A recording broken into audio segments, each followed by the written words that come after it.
Need somebody to bring me some water. Where's my intern? Will you sign up for those?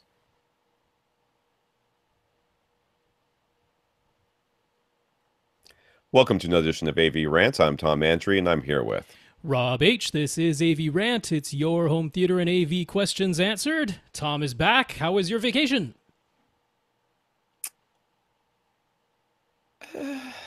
Long pause. All right. If you are a parent, I will say the next couple of words, and you will know everything that you need to know about this vacation. I spent $145 to have a mobile car detailer come out and clean the carpets of my car midway through the vacation. Yes. Yeah. I can guess. It was it wasn't quite a crucible, but it was an ordeal. It felt like a rite of passage of some sort. I did get to see many things in DC. I mean, you can't do DC in a week. You can't do DC with kids in a week. You can't do DC with a 7-year-old in tow in a year. They just can't handle more than 2 museums. After the second museum, they're like, that's it. You got to take me outside and let me run until my hair falls out or something. So it was fine. We did enough. I got to see some. It's very inspiring to be in DC. I have very hard time understanding why our politicians know, if I don't care what side of the aisle you're on, why our politicians seem to hate the country so much that they can't get along and get some stuff done.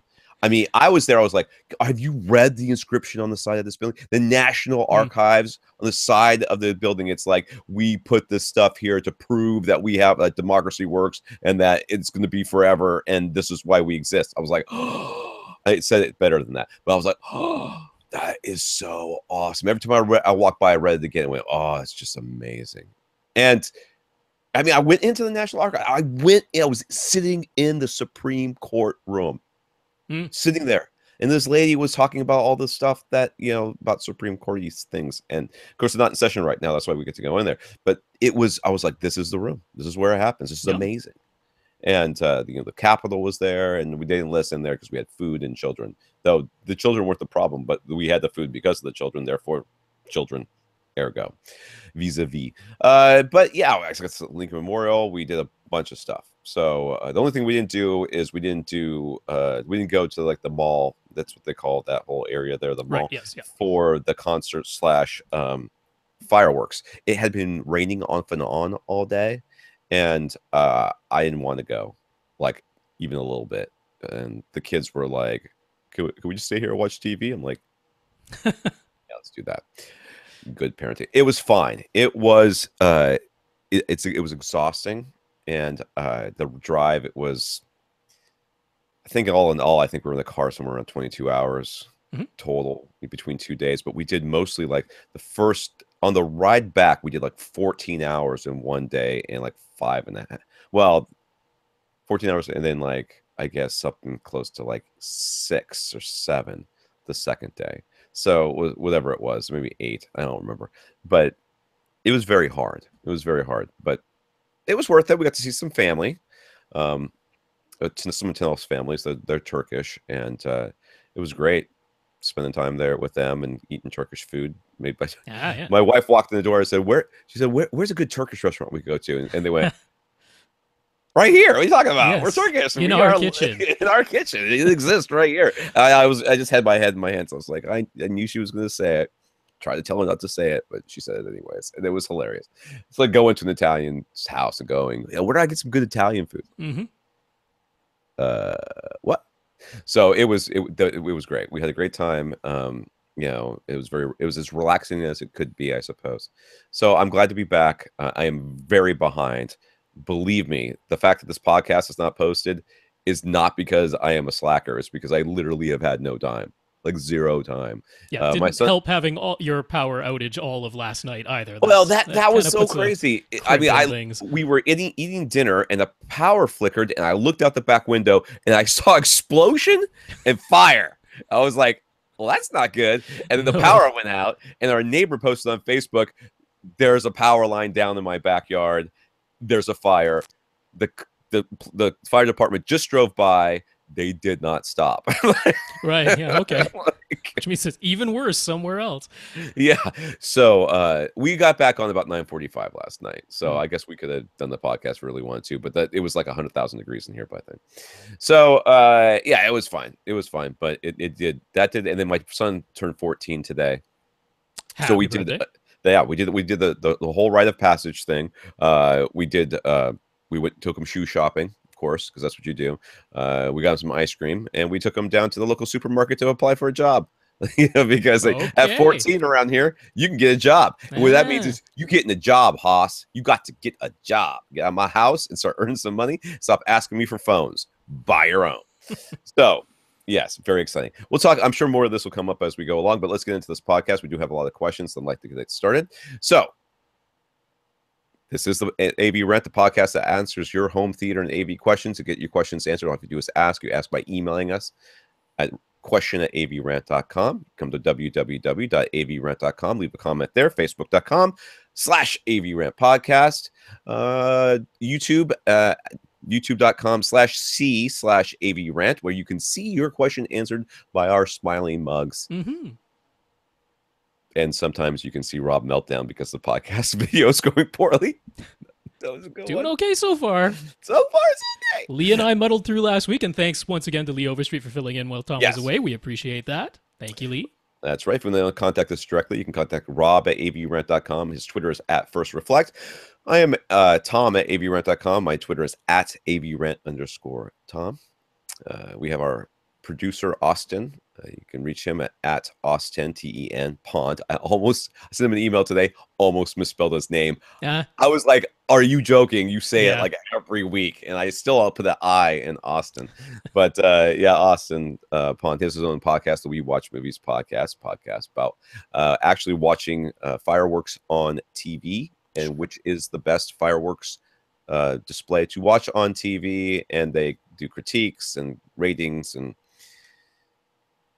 he must stuff. be all about that high dynamic range with fireworks. You would think. One would think. You would think. I don't know. I think he's still rocking a CRT, to be honest with you. But what are you going to do? Not the highest quality podcast. If you donate to their podcast, they will use it to buy a bottle rocket. So let's thank our listeners of the week. Mm-hmm. To start off with, we're going to thank John, Jason, Kenny, Adam, and Bob. They went to www.avrant.com and clicked on the Buy Us a Coffee link and gave us a PayPal donation. Those donations go into our coffers to help pay for fun podcast hosting and other things that come up along the way. Like I'm going to have to pay for this Reaper program eventually if I decide to keep it. I don't know if I will or not, but so far I like it. It is different, and I think I will like it more the more I know about it. I've had no time to do it. But anyways, thank you, John, Jason, Kenny, Adam, Bob. Yes, John, Jason, Kenny, Adam, Bob, thank you all so much for those donations. And there is a chance that between, I was just going off people who said that they donated last week, and Tom just quickly looked up the PayPal donations before we started this episode. So there's a chance someone slipped through the cracks that we might have missed someone's name. If you donated and you didn't hear your name last week or this week, please let us know, because we are not intentionally leaving anybody out. It's possible that someone got missed. Right. So and we've got so many this week because it's basically been almost 3 weeks of donations that we've missed here. So yeah, guys, thank you very much for the donations, and we really appreciate it. We also want to thank Bob again. He says we missed his note to us from a while back when he mentioned us to Accessories for Less when buying his Denon AVR X1200W receiver. He thinks it makes sense to donate to AVRant because he thinks of it as a tip or a consultation fee.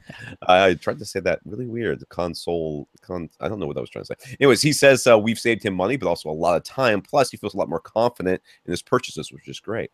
Yeah. So that's worth a tip to us. So thank you, Bob. And Nathan let Rhythmic know that we recommended their subwoofers to him. It's not exactly the same as his buying one yet, but I'm sure they appreciate knowing that they exist. Oh, it's coming. It's a coming. I know it is. Thank you, Bob, and thank you, Nathan. Yeah, Bob, Nathan, congratulations on those purchases. Thank you for mentioning us to those companies. That helps a lot, and I'm sure you'll like both of those products. Good stuff again.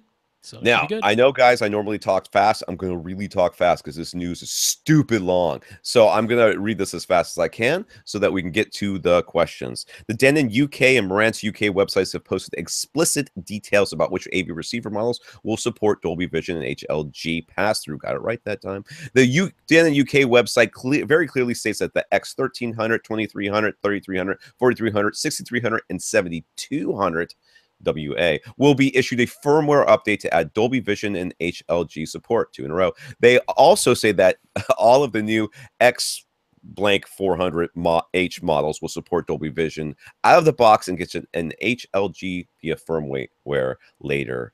Update later. Similarly, the UK, Marantz UK clearly states that the NR 1607, the SR 5011, 6011, 7011, and AV 7703, and AV 8802A, which are their flagship things, will all get Dolby Vision and HLG 3 times in a row firmware updates.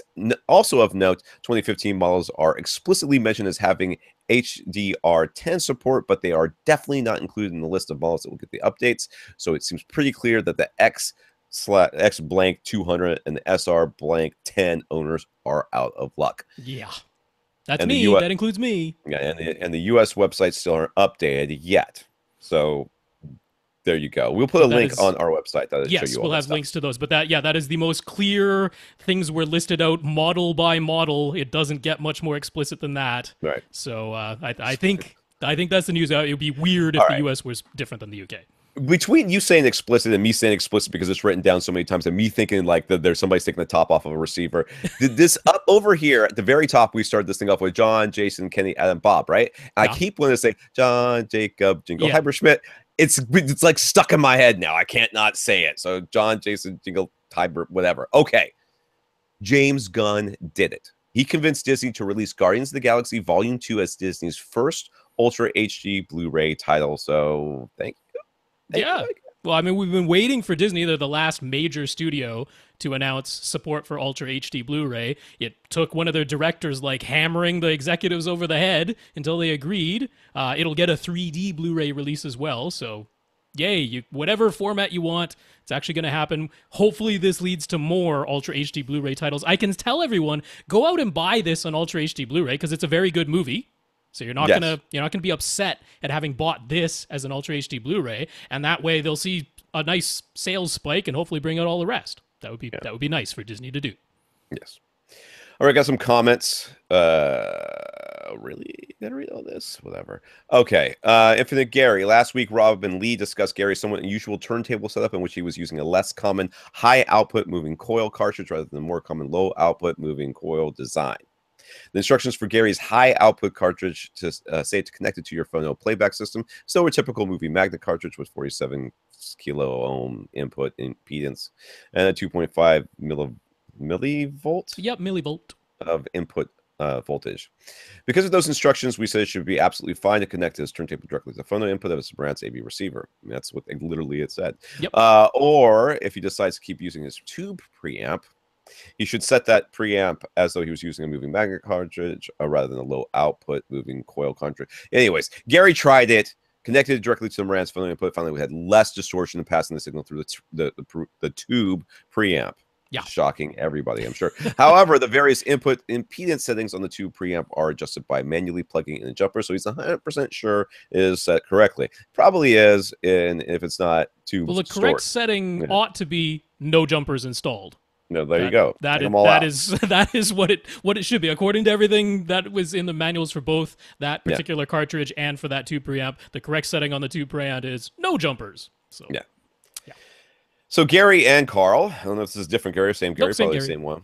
We're both curious of what we think of director Christopher Nolan's decision to shoot 75% of the upcoming movie Dunkirk using IMAX 65mm film and the other 25% using large format 65mm film, no digital photography at all. Will either of us get to watch the movie in full 1.43 to 1 IMAX aspect ratio? And what do we think will happen regarding the aspect ratio when the movie is released on Blu-ray and Ultra HD Blu-ray? Well, I think it'll be a lot like when he shot some things in IMAX and some things in 2. Or whatever it was, 2.35 to 1, I think, right? Yeah. For the Dark Knight, whichever one it was, the Rise. No, whatever, The Dark Knight. Dark Knight and Dark Knight Rises, Right. both had So IMAX portions. it's gonna be fun. Now, I've got no problem with him filming on film.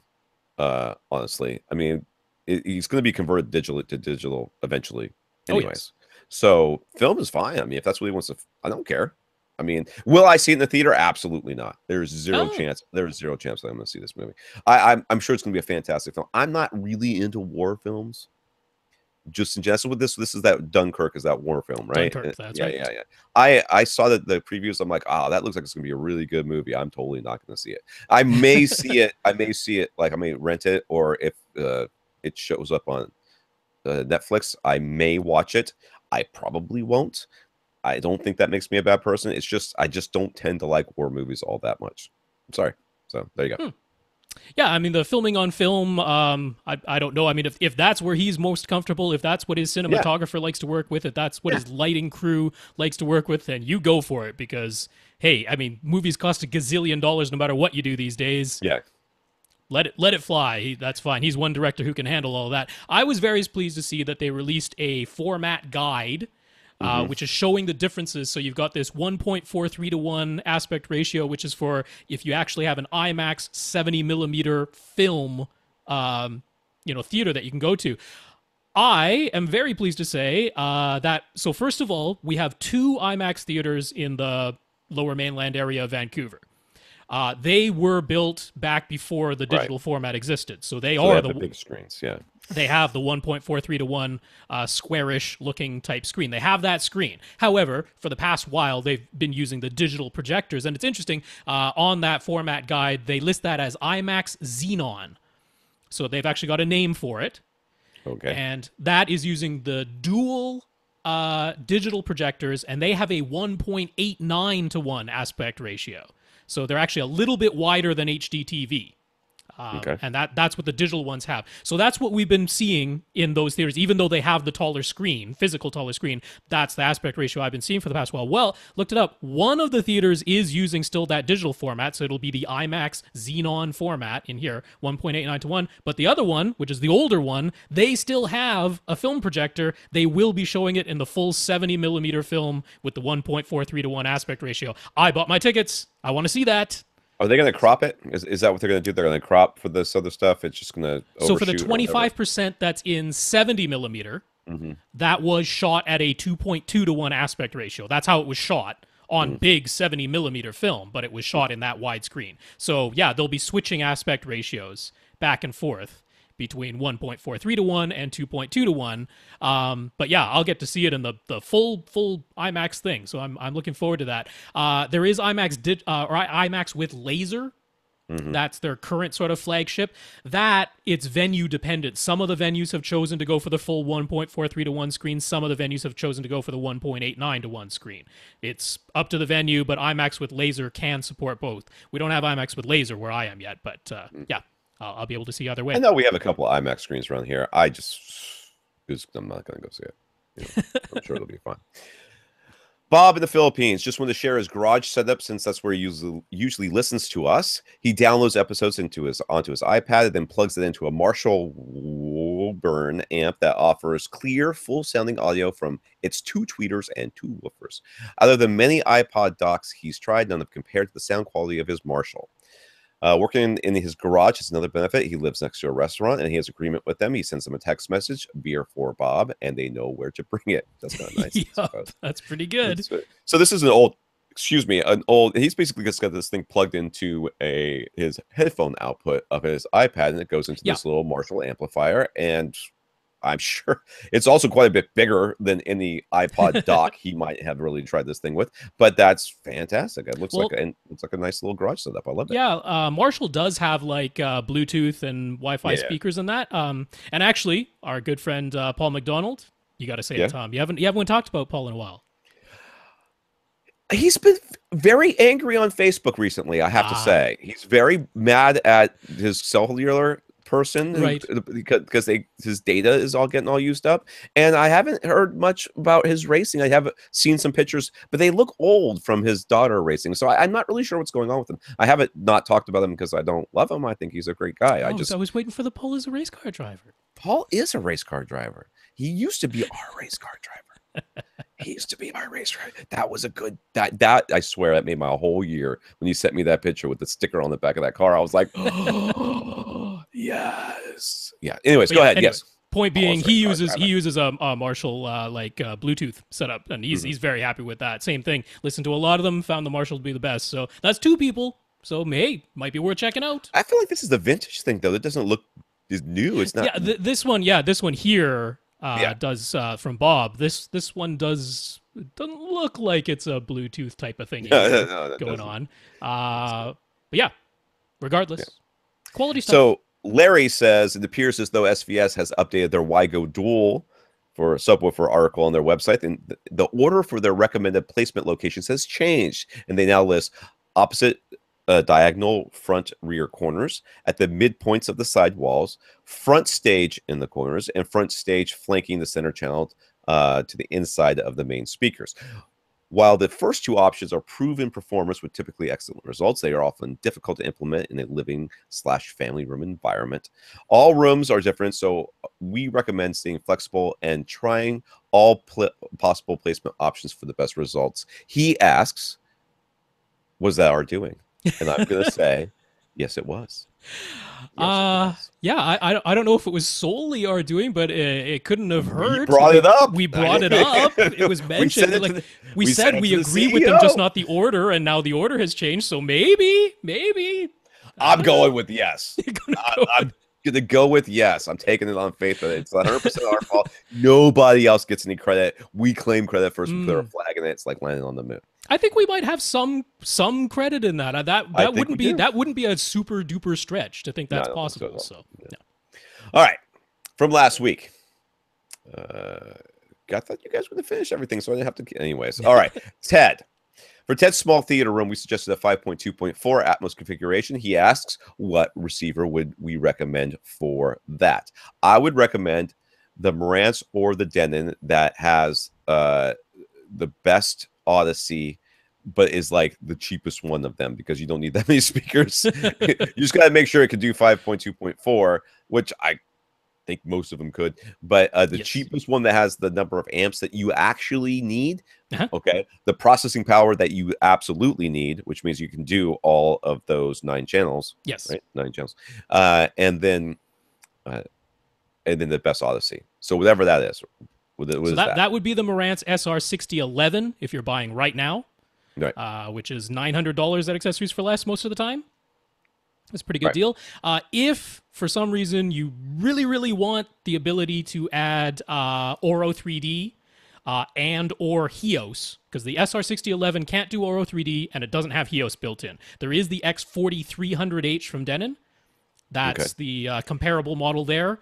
Plus, on the X4300H, get the full front display. The SR6011 only has the little porthole display. And then you're looking at, I think, $1,100 right now, $1,100 or $1,200. So there's no 7 channels. These are both 9 channel amps, right? Yeah, those both have 9 amps built in. They actually can be expanded to 11 speakers, but they have 9 amps built in. There's any that are 7 amps built in with that can be expanded to 9. Not until you go back so old that it doesn't support DTS-X or Dolby Vision. All right, then that's what you want. Yeah. These are the ones. There's no reason to go above those. You don't need any features beyond that. So either of those 2, depending on what you need and want. All right, he talked to Gene over at Audioholics, and given his legacy audio on-wall speakers capabilities, Gene suggested a 200 watt per channel external amplifier to minimize the distortion and maximize the dynamics and headroom. Any thoughts on that and any recommendations? His room is not super big. I don't know. His room is downright small. Those speakers are big. Yeah, okay. Now, objectively, Gene is almost certainly correct that if you want to use max them out, if you want to use these speakers to their capabilities, you should get an amplifier. You are not in any conceivable way using these speakers to their capabilities. I mean, they are just you are riding a Ferrari down the street at like 35 miles an hour. All right. Yeah. That Ferrari has got all the headroom you need. You do not need to put a turbocharger on it. You don't need to, you don't need to add a bigger engine to it, just in case. And that's kind of what he's suggesting here. So I don't think that you need to do this at all. Right. I think you can save the money. Yeah, I mean, honestly, the maximum amount of power you might be using out of your speakers will be 20 watts per channel. That's no exaggeration. That I really know. I know. that is the maximum amount of power you're going to be using in your setup. Given your seating distance and the efficiency of your speakers, 20 watts per channel is as much as you will. I mean, your ears will be absolutely screaming if you go beyond that. So you don't need the 200 watts per channel at all in terms of the headroom. Interestingly, the it's the opposite direction where Yeah. possibly an external amp might have a benefit because you're sitting so close. These speakers are hear quite some noise. efficient. They Yeah, have yeah. these very, very sensitive folded ribbon tweeters. Yeah. And if you connect all 9 of your speakers to an AV receiver, the noise floor does go up a little bit. I mean, that's been consistent. I've had that experience. Everyone who's written in to talk about it has had that. It's not like it gets horrible. As soon as something starts playing, you don't notice the tiny hiss. But I know Ted is a picky person, and we love being picky. Right. I'm the same way. So it's possible that it's the noise floor where you might get some benefit. Now, I would point you right over to one of the Emotiva Bass X amps because you only need, I mean, honestly, you could just offload 2 of the channels and that would Yeah, your mains. absolutely enough. If you want to go nuts, if you like, because this is Ted, we know Ted wants to go nuts, right? He's looking for an excuse to spend some money. Dude's If got. you want to go nuts, you can get both. You can get both 200 watts per channel and a shockingly low noise floor by getting a monolith amplifier from Monoprice. Those aren't that expensive. They're pretty pricey. No, but they're like not that $1,100 gets you the 3-channel version. It's right? like Now, a full receiver, though. I mean, it's that's huge. like It's no. I'm huge not and just talking. heavy. I'm talking about the price too. You can get a Yeah. brand new receiver from Accessories for Less for the exact same price. Right. But I mean, So- if you want to go for it and you want to make sure that you will never hear a hiss coming from your front 3 speakers, and if you want to blast the door that never closes, if you still want to blast it off its hinges with pure sound, then go ahead, get a Monoprice monolith. I won't stop you. I mean, hey, I bought an ATI amp. I sure as heck don't need it. So there you go. Yeah, we know how close you sit to your speakers. That's right. All right, he says his front 3 speakers are legacy audio silhouettes. We know this. His current surround speakers are DefTech Pro Cinema 1000s. How well will the SVS Prime elevation speakers work with these if you were to buy those for Atmos duties? Yeah, because we suggested that might be a good choice because they have that angled thing. Put them high up on the front wall. They will work just fine. They're quite neutral, yeah? They are very, very neutral. They're very neutral. They blend just perfectly in with my speakers, which are right, very neutral speakers, and therefore they must be also very neutral. Yeah, and I want to assure Ted that I really do feel strongly that they would be absolutely fine because you know how picky I have been. You know how the ridiculous lengths I have gone to for timbre matching, yeah? I went from the Sierra 1 NRT speakers to the Sierra 2s. I upgraded all of my Sierra 1 NRTs at the same time to Sierra 2s, including my height channels, right? It made no difference. And this is me. This is me who was like, I am going to custom order some Sierra speakers that use the same larger ribbon tweeter as the towers. I'm going to do that just so I, even if I can't hear it, just so I know it's a perfect timbre match. Psychologically, I know. Exactly. I am telling you that in the height channels, it made no difference. So that's me. That's how picky I am. I assure you those will be fine. This is now Mark.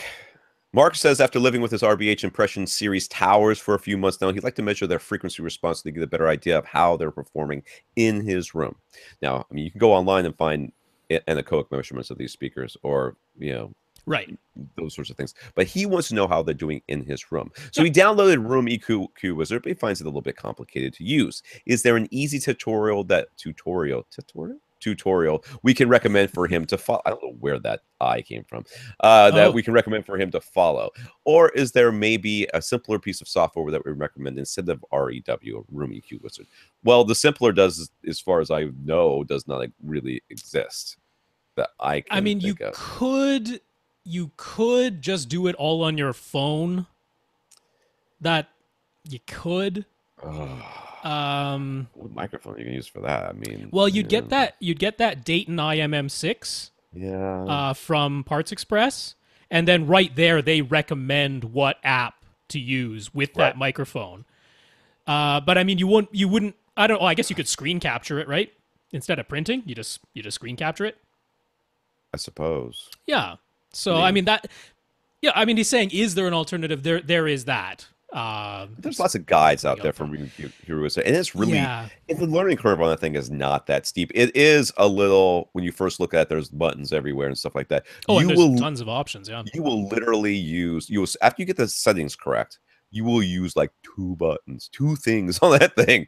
You know, not literally, but it will be you will do very very little. So I would highly recommend just there's got to be a video out there that takes you through it. Yeah. So Glenn, I think it's Kuros. You pronounce. I'm not sure exactly how to pronounce his last name, but from GIK Acoustics, from Gik Acoustics. Right. He put out a tutorial. Now, he was primarily in this tutorial focusing on the bass, which makes sense because most of the time people are looking to measure and adapt their bass both by adding bass traps and by using, an external EQ like the Mini DSP.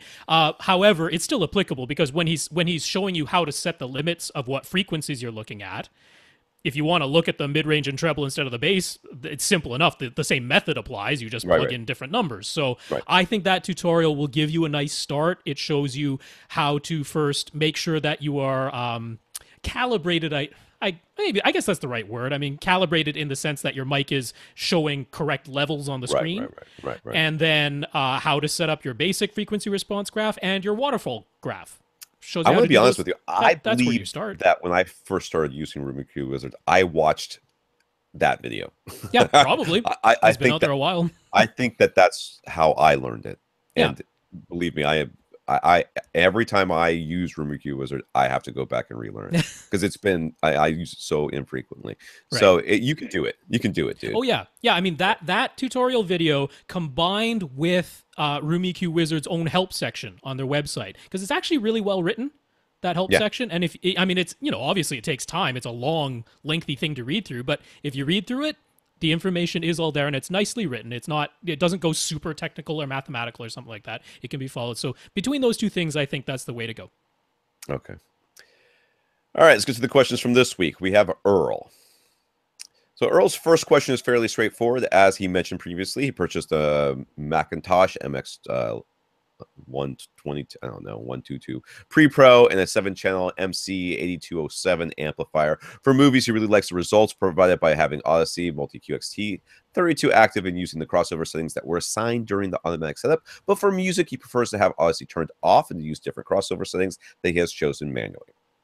All right. So having Odyssey on for movies and off for music is easy enough. This can actually be assigned per input, and then the on or off setting is remembered by the MX 122. So he simply uses the cable TV and Blu-ray HDMI inputs for movies and TV, and then he uses the stereo analog XLR inputs assigned as the aux input for his 2-channel music. For multi-channel music, he could use a 7.1 analog inputs, or he could assign a different HDMI input. Since this Oppo UDP205 Ultra HD Blu-ray player offers both 7.1 analog and 2 HDMI inputs. So his question is, can he have one set of crossover settings that he uses for movies and a second different set of crossover settings that he uses for 2-channel and multi-channel music? I want to say no. But I that's what I want to say. I didn't bother researching it because I knew Rob would already know the answer by the time I got this question, which was like 5 minutes ago. But actually, it was yesterday. I actually did all my research yesterday. I want to say no. I don't know that you can do that. So the answer is kind of yes, but definitely not in the way you would think. Oh, God. That's going to be a convoluted thing. Right. So if you were thinking, can I have one set of crossovers for an Odyssey calibration and then hit a button and switch to a different set? Yes. The answer is no. That cannot be done. So for your movies, if you're happy with what it did for movies, okay, that's your Odyssey setting. Those are the crossovers you're using. There you go. Bob's your uncle for movies. You're done. For 2-channel music, specifically 2-channel only, if you use the stereo listening mode. Oh, yeah, that does have separate. Yes, that is true. You can set a separate setting for that. You can set separate that's the only crossovers, one, though, right? I mean, you only can't do it specifically for 2-channel in the stereo listening mode. That's all it applies to. Because there's like a menu for that in the Denons these days. When you so go I have in that there, same menu. you go into the settings, you go into the speaker settings, you go into the manual speaker settings, and at the very bottom there is a separate 2-channel section. So in there you could, like for example, Odyssey has set your front speakers to small. You can manually set them to large for only 2-channel. if you want to do that. You can set different crossovers. Yeah. So that is one way you can do it specifically for the 2-channel. That should work because he's got those on a separate input using analog 2-channel connections. Right. That should work for your 2-channel. Now, for your multi-channel music, now there's 2 problems with that. Number one, if you have a 2-channel signal coming in, but then you use Dolby Surround, DTS Neural X, Oro 2D or 3D upmixing, any upmixing, as soon as you go to a different listening mode other than stereo, now that separate setting doesn't apply. Right? So that's the problem there. So the other side of it is you have those 7.1 analog outputs coming out of your UDP 205. And part of the reason of paying so much extra for the 205 is that it has really good analog circuitry. Right. So for multi-channel music, like multi-channel super audio CDs or multi-channel DVD audio discs, that of course it can play, you could use the analog outputs, right? 6 cables going from the analog outputs of the 205 to the analog inputs of your Macintosh. And that way, because the Macintosh doesn't apply any processing to the analog inputs, the 7.1 analog inputs doesn't apply any processing there, you can do all the setup in the Oppo. That's another way to do it. Right? Yeah, the sure. Oppo lets you set crossover settings in there, and this isn't a problem because you're only going to use the 7.1 analog for music. When you're watching movies, you're going to go back to the regular HDMI output. So, like I say, you can do this. It's just not the way you would think. It's not being done really in your AV receiver. It's, for multi-channel music, it's being done inside the Oppo. And there's your workaround for I don't know. You'd still be, if you're sending it out as 2-channel, because I don't think the Oppo upmixes music. No, I don't think it does either. I mean, Right. I haven't known any DVD player or Blu-ray player that's done that. I mean, they expect you're going to do that at the receiver level. So you wouldn't be able to take a 2-channel. You can't take 2-channel from the 7.1 analog ins and upmix it because it would have to digitize it, and it doesn't digitize it. It doesn't digitize it. That's right. Okay, so the one thing you can't do is upmix 2-channel. 2-channel to something else. Have a different crossover. Which might end up being the only thing he wants to do. In which case, the answer is no, unfortunately. But we've given you all these other options, so there are ways to have different crossovers. A lot of stuff you can do, just not maybe the thing you want to do. Yeah, different crossovers for 5.1 coming out of the Oppo, but not for upmixing. There. Earl uses 6 subwoofers, but only one of those subwoofers is connected to the subwoofer output of his receiver or processor. The other 5 subwoofers are connected to the front, left, right, center, and surround left and right pre-outs, and are used to extend the frequency response of his front, center, and surround speakers. His front, left, and right speakers are Martin Logan Aeon electrostatic towers, and he pairs those with a pair of Martin Logan Dynamo subwoofers. The auto setup sets these channels to 40 hertz. His center channel is a Martin Logan Cinema that he's paired with the Mirage BPS 150 subwoofer. I don't know what that one is. It has dual 8-inch drivers. Auto setups this channel to 40 hertz as well. He uses 2 pairs of side surround speakers, one set of Mirage OMR2 omnipolar speakers that are wired in parallel with a pair of Bose Cubes. I do. What? I don't know, man. That's really weird. Anyways, do they match? Like, are they the opinions in any way, shape, or form going to be? They don't match in any way, man. But that's what. Right. Each surround channel is also connected to a Mirage FRX subwoofer. Another one I don't know. Auto setup on the surround channel sets it to 120 hertz. You sure I've got an explanation for that. All right, you're going to have to. He uses a pair of Bose Cubes as surround back speakers. All this up sets those to 250 hertz. That one, I believe. Yes. His main subwoofer, the only one connected to the pre-pro subwoofer's output, is a Mirage BPS 400 that has dual 12-inch drivers. As he said before, he likes the way all this sounds for movies. But for music so far, it has been his preference to turn Odyssey off and set all of his center speaker channels to 80 hertz crossover setting. All of the speakers channels seem to sound much more even and balanced this way. So what are our thoughts on how his crossovers ought to be set? I think you should set everything to 80 hertz. All the time. All the time. I think listening to Odyssey, or it's not really even Odyssey, listening to your receiver, which is really Marantz, tell you where to set your crossover. No, don't do that. Now, yes, technically, these speakers can now play lower than they would before, but I think you should set everything to 80 and start there, and then whenever somebody tells me something sounds good for, they have something good and it sounds okay, it sounds great for movies, but it doesn't sound as good for music, and then a different way sounds good for music, I'm like, take what you did for the music, Right. and do it to the movies, because the music is much harder to make it sound good because you're hearing much more of the frequency range all at the same time. Whereas the movies, you're hearing a little bit here, a little bit there, and a lot of it lives in like specific little regions. Like the vocal region, there's a little bit of background music, which isn't that loud, doesn't come over the top all that often, and there's a bunch of explosions. Okay, that's not all of it at the same time. It's much harder to do the music. Whenever somebody says this subwoofer is good for movies, they are insulting the subwoofer. Okay, when you say I have a good settings for movies, you are insulting those settings. You should use whatever settings you have for your music should be used for your movies as well. Right. Come back to us after you've tried that. Yeah. So in overall, that is what I absolutely agree with. If this is what sounds best for music, then keep that. Use that for movies too. I will say Odyssey does have more than one target curve. I'm not sure if you've tried. It gives you the flat or the whatever it is. The Odyssey reference curve, the Odyssey flat curve, because weird to call flat a curve, but it's a target curve, flat, and they do offer the left-right bypass on this model as well, which I wouldn't recommend using, but try both flat and reference, because that might make some difference to you. But I'm going to go beyond that a little bit here, because it seems like he got caught in the notion of all your speakers should be full range. And I don't blame you, because that advice is out there. There are people that I respect a lot who are saying that advice. All the time. It's easy to get caught in that. And of course, conceptually, it seems like it makes sense until you get into the way that waves work in a small room, sound waves work in a small room, and then it doesn't make any sense anymore. And that's what we've been talking about on this podcast a lot. So this is fine. The concept was fine. I just don't think that this is the best application. Now, where it does make some sense to have an additional powered woofer beyond just having the speakers and then having them cross over to just a pair or quad subs that are all working in mono, all those subs working in mono, is for those Bose Cubes, because it set it at 250 hertz and it doesn't even play down to that.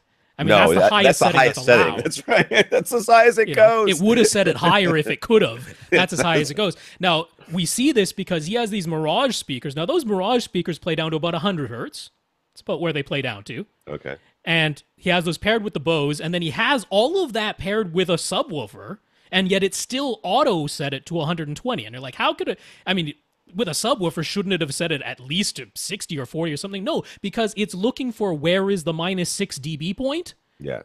And the minus 6 dB point happened at 120 because those Bose things aren't playing anything below about 350, and those Mirage are rolling off as well. So there's this big gap, there's this big dip in your frequency response right now, and that's how you ended up with 120 hertz crossover, even though you have a subwoofer attached to those surround channels.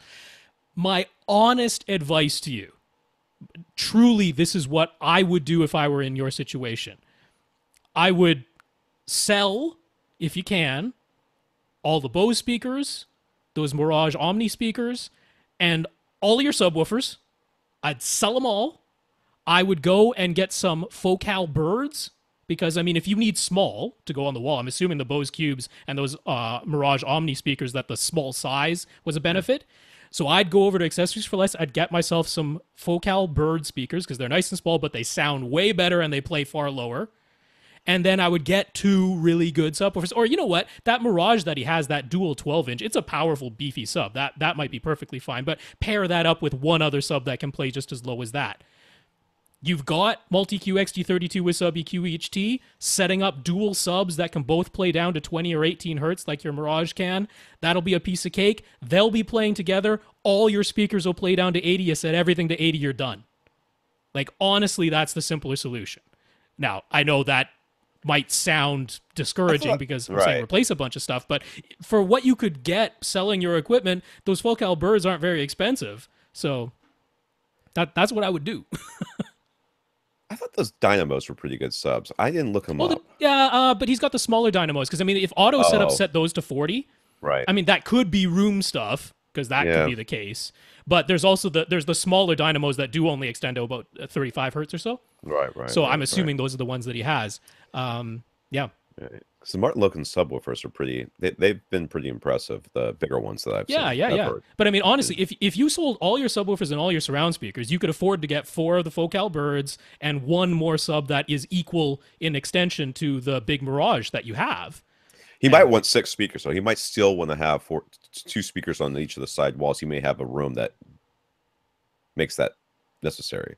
We haven't seen a picture oh, of I it, see. right? Right, right. Well, then you Right. get 6 of the birds. Yeah, you're gonna get 6 of the birds and then two good subs. Or Yeah. keep, like you said, keep one. I can get behind that 100%. I didn't really look up the different subs because there were so many of them and I didn't care. But the reality is, yeah, you are doing a lot of stuff in order to try and make these speakers play lower. Right. And it'd just be a lot easier to get speakers that play lower and then cross them all over. I think that you are honestly going to be shocked at how much clearer your system will sound when you don't have a bunch of subwoofers playing all over the place. Doing Well, all it's the not just stuff. a whole bunch of subwoofers; it's that they're playing individually. Well, but They're not working they're together. all being rolled, cut off at no. Yeah. You Yeah, know, I mean, a lot one of the them- subs is being cut off at 120. It probably hasn't even begun to start playing barely. I don't think it played. You know? I don't think that sub's just sitting there going, dude, are you going to send me a single or what? What are you doing? Well, I mean, it got a signal. It's just there was a big dip before it, so it got cut off beforehand, you know? Right. So, I mean, it's very,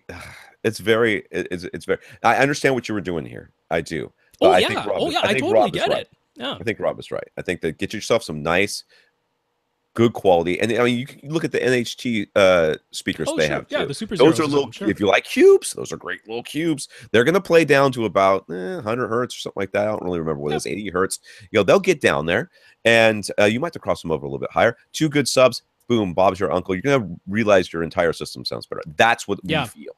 Now, I don't know. We could be wrong. I would, believe me, I bet the farm that we were right, but it could, I think that you're going to find yourself much happier this way. Give it a thought.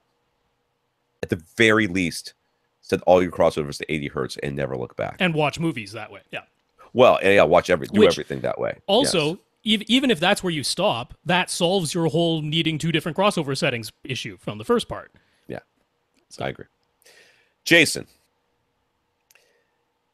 Jason says, first up, back in September 2015, we gave him some advice regarding his home theater build. We told him that he had to have HVAC. We suggested using a drop ceiling, and we gave him some soundproofing and speaker and subwoofer recommendations. That sounds like us. He put all of that advice to good use, and he wound up selecting Ascend Acoustic Sierra 1 front speakers. Rob won that one. HTM 200 SC surrounds and surround backs, plus dual SVS PC 2000 cylinder subs. I believe that was my suggestion. Beyond the equipment, his room came together extremely well, so we shared a picture of the results, and if you're watching our YouTube channel, you are seeing that right now, and his theater looks amazing.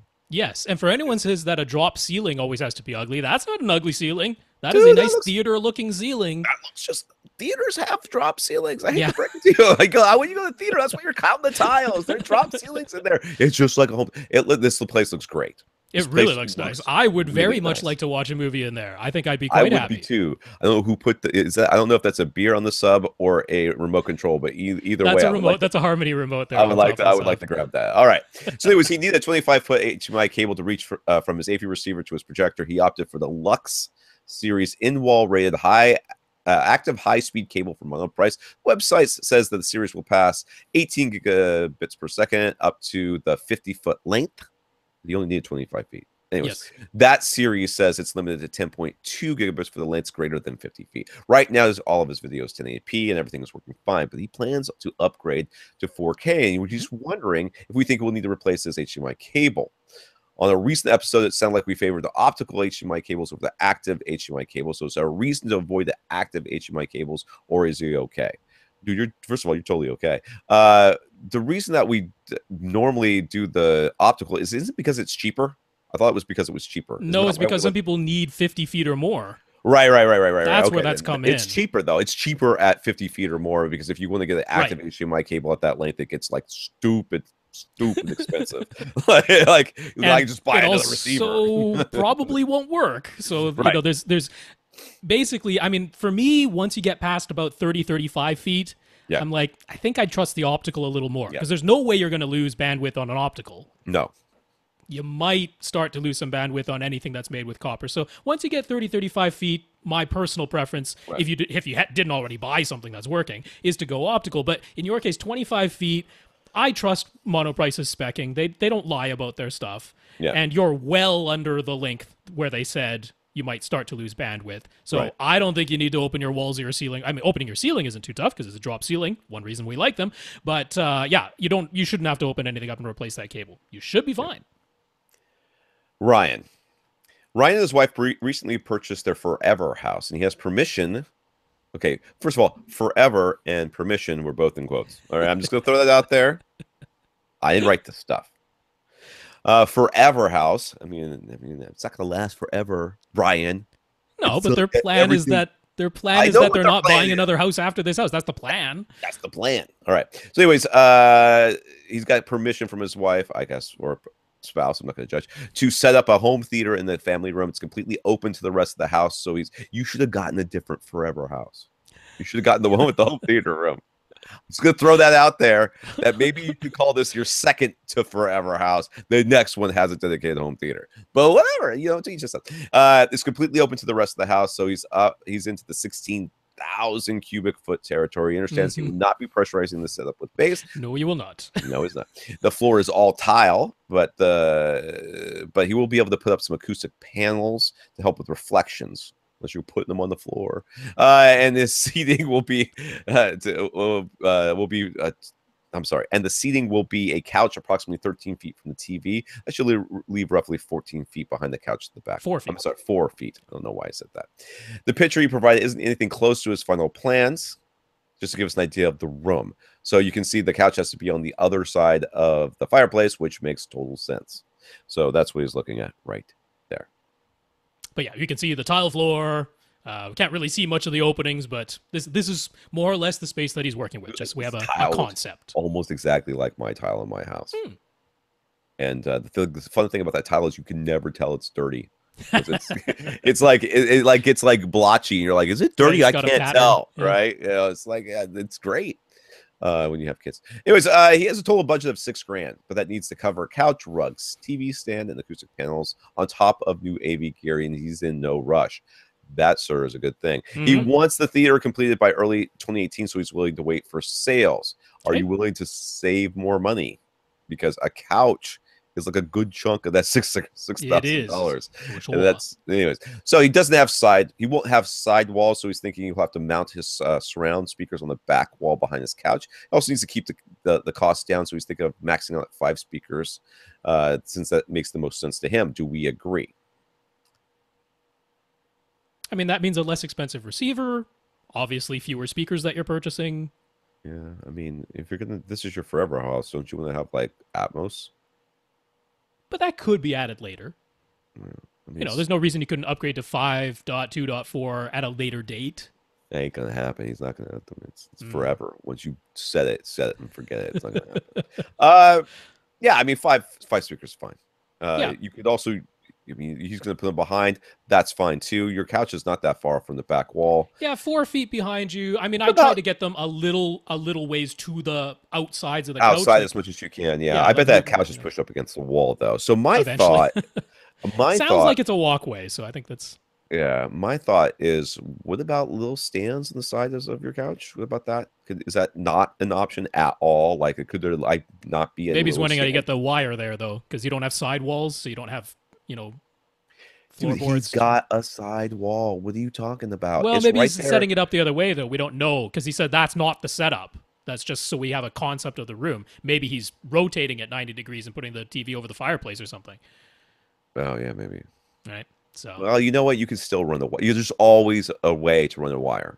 You can get a wire there. You're going to put a rug. You said rug, right? Yes. Put the rug between where the wire is coming from and to where the wire is going, and then underneath the couch and then up the little stands. All right. I mean, I'm just saying, don't shut the door on your options until you have explored them all. The only thing 5 speakers is fine. The only thing I want you to avoid is having those, because they're supposed to be your surround speakers. They're not supposed to be your back speakers. So the only thing I want you to avoid is having them directly behind your couch, like, straight back. Have them out to the sides of your couch, and behind you is fine, but have them out to the sides of your couch. That's all. So he likes the Ascend Acoustic Sierra 1 speakers. He's planning to use those as his front left, right, and center. Mhm. He isn't sure what to use as surround speakers, though. Would bipole surround speakers be better for filling this wide open space with sound? And given that he figures the surround speakers will be mounted on the back wall, what would we recommend? I don't think that having a wide open space in any way dictates what kind of surround speaker you need, unless I just can't think of any reason why that would make that much of a difference. Yeah, and in fact, with none of the drivers actually aimed at you and no walls around to reflect the sound off of, it's kind of just going off into the distance. Yeah, I would get direct firing speakers. Yeah, like for sure. And I'd aim them at, even though these are surround speakers, and we're normally saying like, oh, just point the surround speakers at each other so that they're not aimed directly at you. In this case, I'd aim the speakers at you. I'd aim them right at you. Yeah. I would. Okay, if you can get them on speaker stands and like right behind the couch-ish, they're not behind, but right to the side of where your head is. Then a little, kind of a little bit behind that. Then I would just tilt them in a little bit, tilt them forward just a little bit, so that they're kind of firing right over the back of the couch, right towards your face, sort of thing. But if they are going to get mounted on that back wall, hey, those full cal birds. How about that? I love those things. They're so versatile. They're compact. They look great. And they also sound really good. They actually match with the Sierra speakers really nicely. Yeah. So that's an easy recommendation. And they're not breaking the bank either, which is also nice. Yeah. So that's my choice for sure. So he's eventually planning to have 2 subs, but depending on how the rest of the spending goes, dude, seriously, that couch is going to kill your budget. You've got to get the couch out of that $6,000 budget. You literally will have no money for anything else. I've said literally a bunch, and I would like to stop saying it now, so don't let me say it again. But that couch is going to be very, very hard. It's going to be very hard to spend less than $2,000 on a decent, comfortable couch, especially if you're going to want anything that reclines. It suddenly just goes astronomical very, very quickly. So just consider that $6,000 is not a lot of money for what you're trying to do. But that being said, what was the question? I forgot. What are we doing here? It started on C, talking about subs. All right. He's planning to eventually have 2 subs, but depending on how the rest of the spending goes, you need to start with just 1. Should he prioritize dual subs over speakers? For example, forego the center and surround speakers so you can afford dual subs right away. Does it make sense to start with 5.1, expand to 5.2 later?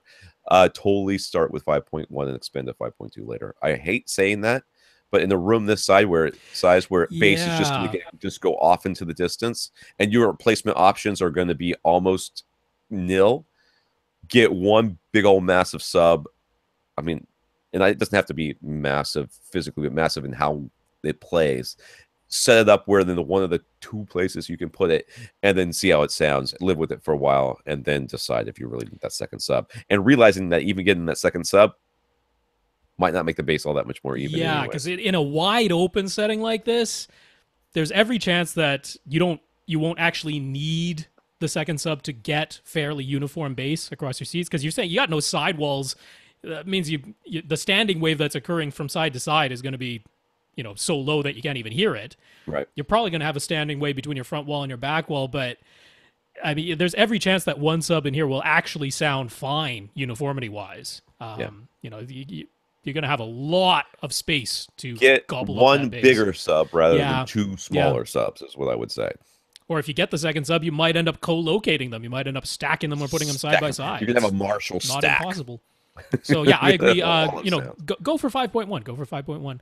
Or if you have to sacrifice something, sacrifice some speakers to get a higher output sub, because that's going to be important.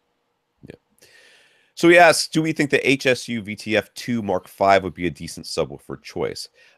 Since everybody these days now has an HP at the end of the ones that put out ridiculous things, I don't see an HP anywhere on this thing as that's high powered. So I'm going to say you should look for something that ends in HP. Yeah, that's their 12-inch, 250-watt one. I mean, it's a nice sub. It plays down to 20 hertz. That's a 12-inch, 250-watt sub. That is completely inadequate for what you need. Yeah, I mean, the price is attractive, right? It's a little over $500. So that's, but not gonna do it. That's not the one I would go for. About the least expensive I might point you at would be Outlaw's Ultra X12. It's actually not that different from the VTF2, but at least it has more power and a larger cabinet. No, I don't like that one. Keep I'd going. point you at HSU's, sticking with HSU, but I'd go up a model. I'd go to their VTF3 Mark V HP, 15-inch sub, lots of output, very good value. What's the amp on that? You know. You can click on the link and find I'll out. click it later. I'll click on But it. that, You go. I mean, Keep going. Price-wise for max output, that VTF3 Mark V HP can't really be beat. Now, Power Sound Audio, they have their 15V, but it's a little bit more expensive, and it plays sort of in the same ballpark. If 600-watt amp, it's $800.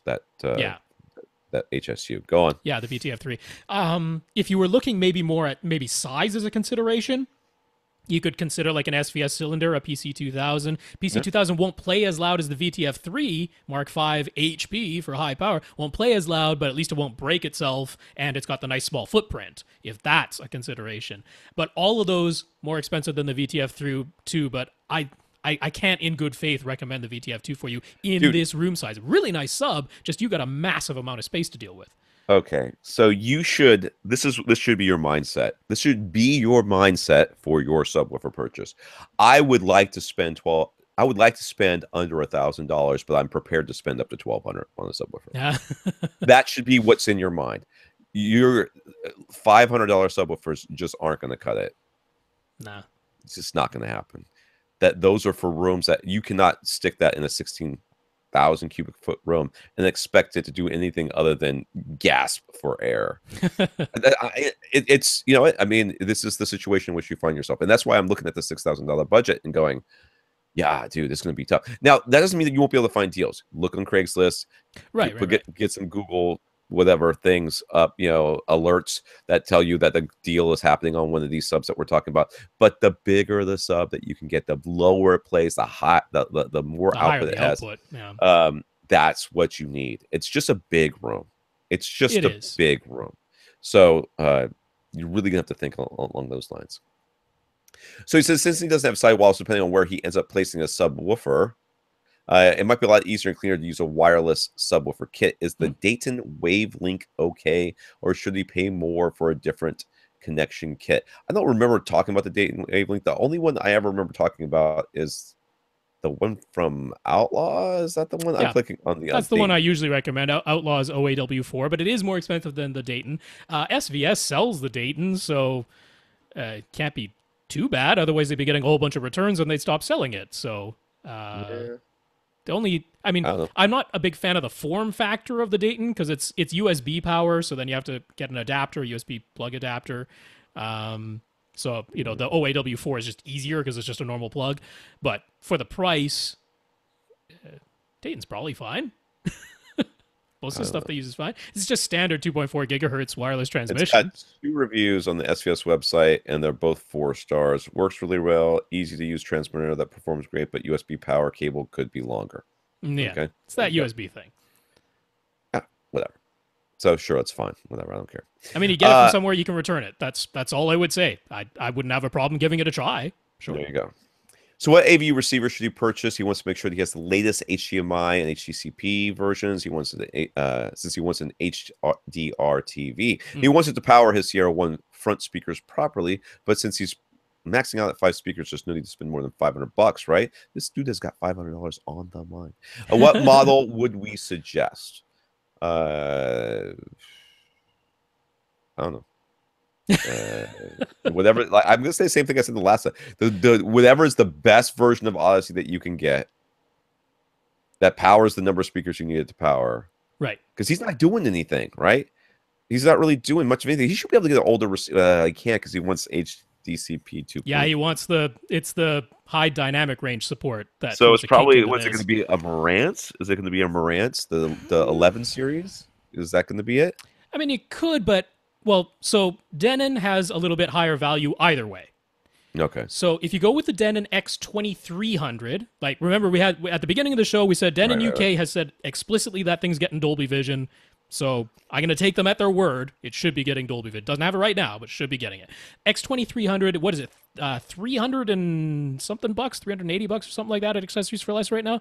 $389 at Accessories for Less, under $500. X2300 does everything you need it to do. It would be a completely adequate choice. You could even add 2 more speakers in the future if you wanted to get to Atmos. You know, it can do that if you want to, but it's got multi-Q XT, all the amps that you need built in. It would power things fine. You're only 13 feet away. So yeah, that would be a fine choice. Now, if you go to the X3300W in Denon's lineup, now you're at $650 from Accessories for Less. So we blew your $500 target, but you get multi-Q XT32. That's you get a full set of pre-outs. So even if you're like, I gots to have me some more headroom and I want an external amp, you can connect an external amp to the X3300. You cannot connect an external amp to the X2300. It's the higher level of Odyssey. How important that is, you know, debatable. Super important.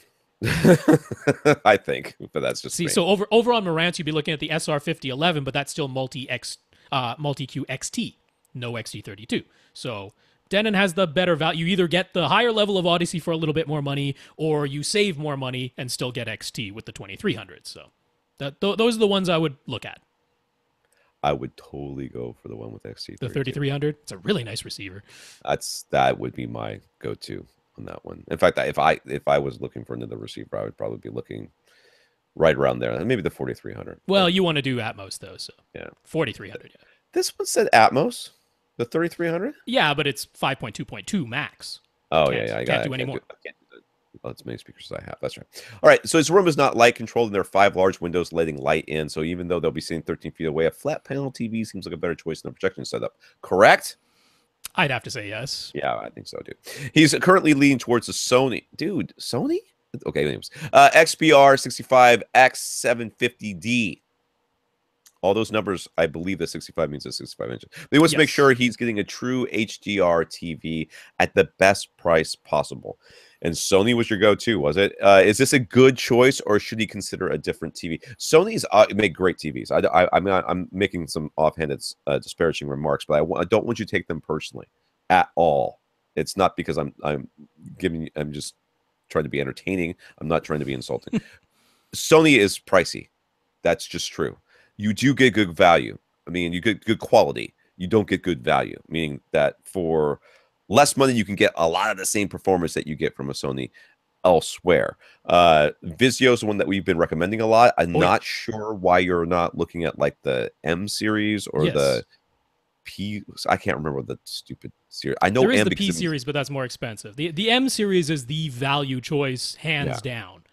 So, I mean, I don't know why you're not looking at that, because if you're looking to save money someplace in this whole thing that you've given us stuff, you're trying to skimp on the receiver, trying to skimp on the subwoofers.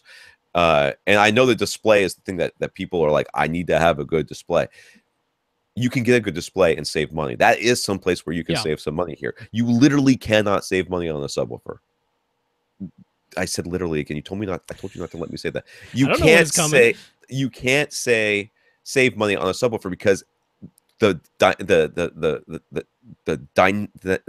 dimensions of your room demand a certain amount of output, and to have that output you need a certain level of components, and those components cost a certain amount of money, and they will always require you to spend about $1,000 on a subwoofer. It's just the way it's the way it is. Right? If you're in a small room, I could direct you towards a bunch of subwoofers. That'd be just fine for what you're doing.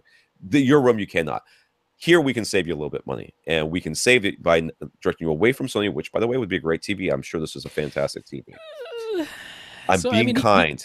He specifically said the X750D, which to me is a bit of an odd choice when you're saying you want really good HDR at the best price possible. It's compatible with HDR10, so it'll take an HDR signal. Does not work with Dolby Vision, and it's really not that bright. I mean, I would call it an HDR compatible TV as opposed to an HDR capable TV. Okay, so it can accept the signal, but maybe not really. Yeah, it'll take the signal. You'll get an image, but it's really not going to be brighter than standard dynamic range content. It's just it wasn't really built for that particular model. The M series from Vizio for the same size is $100 less because the X750D is from last year. Okay.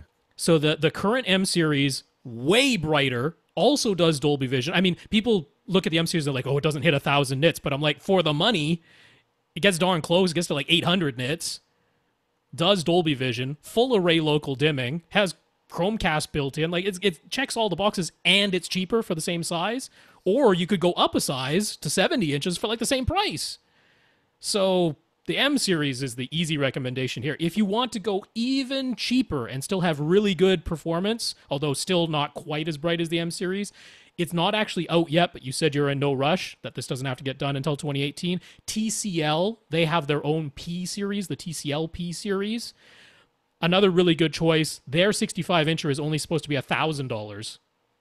Also does Dolby Vision, also full array local dimming, but only hitting around 500, 550 nits or so. So not quite as bright as the Vizio M series. But I mean, I'd go for that Vizio M series all day in this situation. All right. Well, let us know what you end up doing, dude. And know that you're going to end up having a fantastic home theater once we get this all worked out. So, yeah. And hopefully you'll have something to sit on at the end of it too. Mm-hmm. I'm not really sure that we're gonna help you get there, but we're gonna try. Carl is using a JVC DLA X750R projector with a Denon AVR X7200WA AV receiver and the Oppo UDP 203 Ultra HD Blu-ray player. Nice gear. All right. For each of these three components offers a gazillion setting options. Can we tell him what the best settings are, or where he can find those best settings? Yes. Good. I'm looking at this big old long link you got here. That's crazy. I can't. That's the link. That's a big link. All right. So let's just talk about in general. Okay. In general, right, what you want to have done is you want your video processing to be done at the place where the video processing is done best. Okay. So usually you have a number of places that you can do that. You can have it done at the source, you have it done at the receiver, or you have it done at the display. Yes. Wherever that might be. Okay. So if your display might be a CRT, it might be a projector, it might be HD, it might be SD, it doesn't matter. What matters is that thing can only put a certain number of pixels in a certain configuration, and that's it. It might be, 4 to 3, it might be 2.35 to 1 or something like that. It's 16 by 9. It's going to be something, but all it can do is whatever that resonates. 1080p, that's all it can do. No matter what signal you send it, what's coming out is 1080p. The question is, how good is that going to look when you don't actually send it an actual pixel mapped 1-to-1 1080p signal? Because if you send it 720 or 1080i, the TV or the display has to do some processing. Because it can't do it. It cannot put those things out there because it isn't a 720p display, it's a 1080p display. So that means it has to take the 720 and turn it into 1080. Where does that happen? Best. Now you have a UDP. Mm-hmm. That Oppo certainly does the video processing best out of all these things. I mean, I would guess based on the fact that they really care about this sort of stuff, and that's why you spent the extra money on it. Plus, you want to make sure that whatever your setting is on UDP is what the actual resolution is of your projector. Once you've done that, then you know that everything coming out is going to go straight through. Just have the receiver pass it through. The display will say, "Hey, I know what that is. I can put that up there. You told me where to put every pixel. I'll put that pixel there. Good to go." So the rest of it, though, we go to the audio side. So, well, that's more or less his second question. So maybe let's go. So that's the overall gist of it. Sure. Now Rob's going to tell you exactly what you should set this thing at. Sure. So step number 1, I'll say your AV receiver, because video-wise, I don't want your AV receiver touching the signal at all. Yeah, it's usually the case. So all of your video processing settings that exist within the AV receiver, turn them off. You just want that thing passing the video signal through unadulterated. That's all you want your AV receiver to do. That's pretty easy. Okay. For the display, now this is an HDR10 capable projector, but it was like first generation, and the way it was sent out of the factories, it wasn't quite done properly, but JVC figured out the correct settings and has a fix. We will have the link for this at avrant.com, so come to the show notes, we'll have the link. Or if you need it right now, just go to Google, type in JVC projector HDR settings, and it'll take you there. It'll be the first thing that shows up if you search for that. They tell you exactly what your settings should be so that HDR will look correct, because there are a gazillion settings, and you'd have no idea what they ought to be if someone didn't tell you. So this is very valuable. This is directly from JVC. It's from the manufacturer. It's not somebody guessing at this randomly. These are the correct settings. That's what you want to enter for your JVC. On your Oppo, there are a couple of settings that I would recommend changing. You don't really have to. There is a checklist. Watershade.net put out a checklist, but they're basically just showing you what all the settings are and what the default values are. Start from there. If you need to do a factory reset on the Oppo so that everything's at the default settings, start from there, because there's very little that you should need to change inside of the Oppo. In fact, if you left everything at default, because pretty much all of them are set to auto, you'd probably be fine. But there's a couple of things that might help you out. Number one, it does give you the option for locking the video output resolution. Instead of having that at auto, you can lock that to something. If you want to lock that to 4K auto, so auto in that case is referring to the frame rate. But if you want to lock it at 4K auto, now all that stuff that Tom talked about, anytime you're upscaling anything, because the JVC accepts a 4K picture, it wobbles a panel to do it, but that's how you get the sharpest image, is by sending it a 4K signal. So if you want to lock the Oppo to 4K auto, that's one thing you can do. The important one is in the chroma subsampling. There is an option to output, of course, auto, but you have the options of YCBCR at 444, at 422, or at 420. And in your case, you actually want to set it to 420. All right. Now, at some point, it's going to get brought up to 444, and then it's going to get translated into RGB. That's how displays work. But you actually want to send out of the Oppo a 420 signal, because the JVC works best when it gets a 420 signal. The chipsets are a little bit older. Sending it a 444 signal can cause some problems. And what's on your discs, what is actually on your Ultra HD Blu-ray and Blu-ray discs, is a 420 chroma signal. That's what's on the disc. So you're not doing any harm to the signal by sending out 420 from the Oppo. That's one setting I would change. It's going to work a little more smoothly. The last setting I would change is the bit depth of the color. I would lock that at 10. Because same thing, the JVC can technically accept a 12-bit signal, but sometimes it causes some issues. So you have the option of setting it at auto, 12, 10, or 8. I would set it at 10. Everything will work more smoothly that way. So those are the three settings in the Oppo I would do for that specific JVC projector, and then the JVC settings from JVC themselves, and the AVR, get it out of the way, turn everything off. That has to do with video. So Carl's audio setup is 7.2.4 configuration using Martin Logan speakers and SVS cylinder sub. Since he has the X7200WA offers so many settings, how can he be certain that everything is set optimally? Is this one of those ones where it's weird in that you have to like go into some weird menu and tell it that you don't have speakers and you do have speakers in order for it to do the 7 point? If you're doing the setup wizard, it does have the thing where if you are using upward firing speakers, I don't think he is. Right. I think he's using actual speakers on the ceiling. So if you're using actual speakers on the ceiling, it'll be simple, because it'll ask you, how many overhead speakers do you have? And you say, I got 4 of them. And where are they? They're top fronts and top rears, or whatever yours happen to be. Yours are, yeah. Front heights and top middles, whatever it is. So that's easy. It's only if you are using upward firing speakers, you have to tell it, I don't have any overhead speakers, and then it'll bring up the menu that says, how many Dolby upwards firing speakers do you have? It's kind of hidden. All right. So we'll see if that's the case or not. But this has got Odyssey. I mean, Odyssey, you should be able to just plug in the mic and it'll start you into this configuration process. I mean, honestly, the setup wizard that Denon has it's good. It's genuinely good, and it will get you to go through Odyssey as part of the whole setup process. And I would just do that. Now, afterwards, what I usually do after Odyssey does all of this stuff, and I move, I move the microphone around a bunch and do all the stuff that you're supposed to do. I usually go back and change the crossover settings to 80 hertz global. Yeah. That's pretty much I do it every single time. There's parts of me that think, well, maybe Odyssey knows best. No, it doesn't. 80 hertz global. That's not even Odyssey. That's Denon in that case when it comes to the crossovers.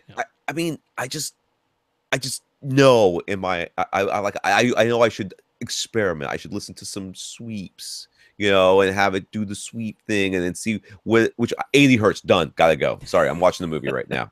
I go, ain't got the I mean, time to deal with that. unless it set one of them to 120 or 150 or something, in which case I Yeah, might leave that one there. If it set it higher, if the auto setup set it higher, I right. might leave it there. But if it set anything lower than 80 hertz, I'd probably just bump it to 80 hertz. Life will be easier. And especially if the auto setup sets any of your speakers to large, change them to small and 80 hertz. Right? But yeah, primarily run the auto. Well, do the wizard. Do the setup wizard, because the wizard will step you through it, including doing Odyssey. After you've completed the wizard, the manual settings I would change are any speaker set to large, change them to small. Anything that has a crossover set lower than 80 hertz, change it to 80 hertz. And that's about done.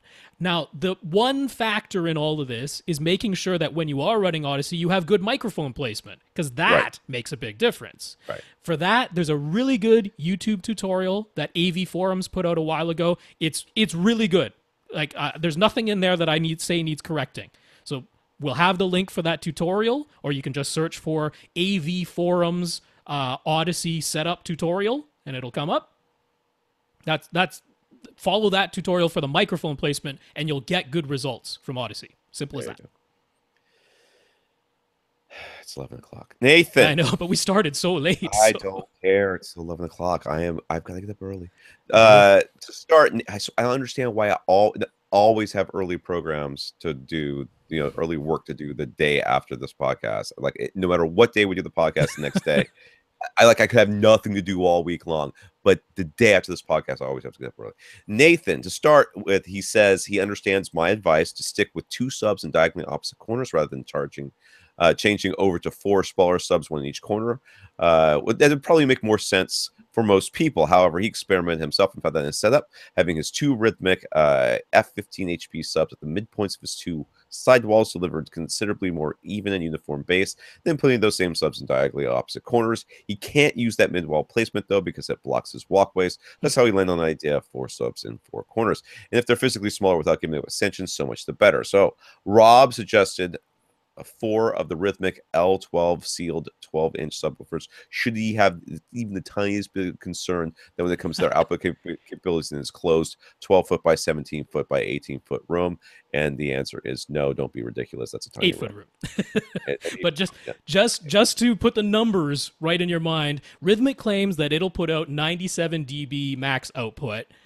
From the L12, that's at 20 hertz. Now, you might be going, okay, it's sealed 12-inch. That isn't unreasonable because SVS's SB12 NSD, which has since been replaced by the 2000, but the SB12 NSD was measured over at database.com, and they got about 96 decibels out of that thing. So Rhythmic claiming that they can get somewhere in the vicinity of 97 dB is not out of the question. Not at all for that design. Now, if you corner load a subwoofer, you're going to get about 12 decibels more output from the boundary reinforcement. And then you're going to have 4 of them. So if you went from 1 to 2, you get 3 dB more output. From 2 to 4, you get another 3 dB. So add 6. So you got 18 decibels more output than what this thing can do in a wide open field all by itself. Right. 97 plus 18 is 115. That's a lot of output. And that's sustained. Right. That's not even peaks. That's sustained. So you can hit full reference volume. You will have no problem. The back of his room has a riser for his second row of seats, so his 2 rear corner subs will be 8 inches higher than his 2 front corner subs. He'd be perfectly fine with making stands for the 2 front corner subs, so they'll all be at the same height. Will this make any difference? No. It ought not to. I can't. 8 inches, I can't imagine that it would make any audible difference whatsoever. If it do, I think your subs would look silly. I'm gonna throw that out there too. You're gonna raise up those subs to 8 inches. You're gonna be like, "What's that? What's going on with that over there?" Oh well, I want the subs to be at the same height, and everybody's gonna look at you like a crazy person. And honestly, you might be a crazy person if you do that, but that's okay. If it really bothers you psychologically, because I think psychologically you might hear a difference, but physically there's no difference. But psychologically you may hear a difference, and if it does, go ahead and raise them up. It's not going to hurt anything. Yeah, it's not going to hurt anything, but no, I mean, you'd have to get to anything below 125 hertz can't really possibly be changed by 8 inches difference. Like, not even Not even 20, theoretically possible? 20 hertz isn't 20 hertz wave something like 40 feet long or Oh, something a like 20 hertz that. wave is 55 feet long. 55. All right, that was close. That's crazy. Yeah. So 8 inches is it really doesn't matter No. at all. Right. Kenny. Kenny's setup is a loft that is 25 feet long, 15 feet wide, and completely open via the staircase. He's running a 2.1 setup that includes a pair of ZAF Audio Waveguide TMM speakers that he built himself, plus a 12-inch Dayton reference subwoofer with a Behringer feedback destroyer that he programmed using RoomEQ Wizard. Dayton reference subwoofer is probably built himself too, right? Am I right about that? I don't know. Possibly. Entirely possible. Anyway, he mostly cares about music, and although he does watching TV and movies, and as well, although he does enjoy watching TV and movies as well on his 65-inch Vizio M series that he bought thanks to our recommendation. Look at that. There we go. Other guy. He's found himself primarily using only one source these days, though, is NVIDIA Shield TV, which pulls content from his network-attached storage using Plex. Sure. To power his speakers, he's been using a Yamaha integrated amp, but it doesn't have any HDMI inputs. So he connected the Shield directly to the TV and then used the TV's optical output to send the audio back to the Yamaha. Things don't seem to sound as good, though, and he's been considering replacing his Yamaha anyway. So he's looking at a Denon X3300W or a Marantz SR5011 from Accessories for Less, but since he's only using 2.1, it sort of feels like their feature sets are overkill. On top of that, he's a bit concerned about all the HDMI and HDCP issues. Just in general. I got that. You know, they exist, and they can't blame you there. It's true. You hear about all this nonsense. That's true. So he's tempted to run video directly to his TV, and then he uses Shield's USB output to send his audio to a stereo system. Seems overly complicated, but okay. The Outlaw Audio RR2160 stereo receiver could work, or you go with the full analog separates with an Emotiva X SP1 plus an amp with a USB DAC in between. For the best possible music playback quality, what should he go for? Will honestly be a big enough benefit to justify wasting all of the surround sound features and extra built-in amps? Will analog bass management actually sound better while avoiding all the HDMI related headaches? And how different is the sound between AV receivers and analog separates? Really? All right, this whole idea that having extra stuff inside your the box that you're not going to use is somehow detrimental to the things that you do use is flawed on its face. If you just look at it and say, I've got a car, and this happens all the time, right? I've got a car that's automatic. It's an automatic transmission. It's got park. It's got reverse. It's got neutral. It's got drive. And it's got a bunch of stuff I never use. Is that stuff I'm never using in some way making my drive not work as well? Everybody would look at you like, did you just seriously ask that question out loud? I mean, of course it doesn't make any difference. It's not doing anything. It's just sitting there not doing anything. It's not bothering you. Why would you care that's there? But it's there inside my car and I'm not using it. Therefore, it could be giving me headaches. No, it really can't. Same thing here with these receivers. Yes, they have a lot of stuff you're never going to use. Yes, a lot of times when you use AV receivers and you're doing all sorts of weird things with weird stuff, HDMI can give you some headaches. It can happen. You are literally having the simplest possible setup for HDMI. I mean, you're taking a source, which is a computer. Yep. You're plugging it into an AV receiver, and you're taking that AV receiver and plugging it into the TV. That's basic. It can totally do that. Will you have HDMI issues? Pretty sure you're not going to have HDMI. I can never, you can never say you're not going to have HDMI issues because they pop up all over the place. But that being said, this signal chain, you really shouldn't. I mean, you would really have to try. Like, you would really have to try. You would have to do some sort of weird setting in your NVIDIA Shield that your receiver understands, but your TV doesn't, or your TV understands, but your receiver doesn't. It's like, this resolution that I can't. I mean, I can't imagine that you would have a problem with HDMI. The benefits of using a receiver, I think, so far outweigh the potential negatives Yeah, of like that. what if you do get a second source? I know, right? What if, not only that, what if you want to add some speakers? What What if you if want to you want put a video game system on there? what if you want a base management that doesn't just do a crossover? Because believe me, that's all these analog sources can do. Their base management is all in the analog domain, Mhm. and it's mostly just I can cross things over, and I can maybe you could use my parent. I mean, it's very little they can do. Odyssey is totally worth it in I mean, to me, it's been one of the greatest additions to my home theater of all the different things that I've done. I mean, I just think that Odyssey has been a fantastic benefit. It is Which, by the way, in those models that you mentioned, can also be tuned to taste, even if you don't like what it does automatically, because you can add got the app. app. The app is only $20, Yeah. and then you can manually contour and shape it like anything you want. So Yeah. that's pretty powerful. I don't know that it's like I have a car that have seven, 8 seats in it. I don't know how many. 6, 8 seats in it. I have 8 seats in my car. I can see 8 people in my car. I almost never put anything more than 5. Are those extra 3 seats wasted? Well, even if I never put anybody in those 3 seats, I still use the 5 that I've got, and I'm perfectly happy with having those 5. The fact that you never use these other things, is it wasting it? I really don't think it is, because it's not what you're buying it for. You're buying it for what you need it to do, and just because it comes with a bunch of stuff you don't need doesn't mean you still don't need those things that it does. And Odyssey is one of those things that you probably need. Now, I'm looking at it a little bit different way, which is that, first of all, I would go for the X3300 in your case, because that's getting you the highest level of Odyssey, whereas the SR5011 is a step down. So go for the X3300W. Now, that, compared to the Outlaw that you mentioned, and definitely compared to the Emo Tiva combo that you mentioned, it's the cheapest. So it's the cheapest. Now, if I told you the X3300W is a really good stereo receiver, and it's the least expensive, would there be any objections to that? You go, no, that sounds fine. But as soon as I say, well, it also has 5 additional amps in case you ever want to add other speakers, now it's no good? Yeah, right. Wait a second. No. Just think, I mean, if it were more expensive, then I might go, oh, well, maybe you're paying more to get extra amps that you're never going to use. But it's actually the least expensive one, and you get more?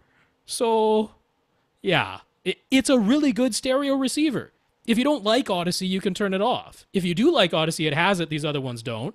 If you want to use Odyssey to manually change the target curve, you can do that, which you can't do with these other ones. You need another external device on top. Right. So right. Everything, the boxes are checked for that X3300W. That's what I would recommend to you. There you go. Yes, I know we have a bunch of other questions, but we're going to stop. I have got to go to bed. So we have, and I got to do the podcast from last week tonight. Yes. And the podcast from this week tonight. So we have, was it Adam, Byron, Bobby, Fred, Eric, who I love the way you spell your name, Eric, by the way. I think that's Eric, whatever. That's not that many. And then we've got additional questions on top of that for next week's setup as well. So if you haven't heard your name or whatever, sorry, but we will get to you next week. I've got to go to bed. I really super do.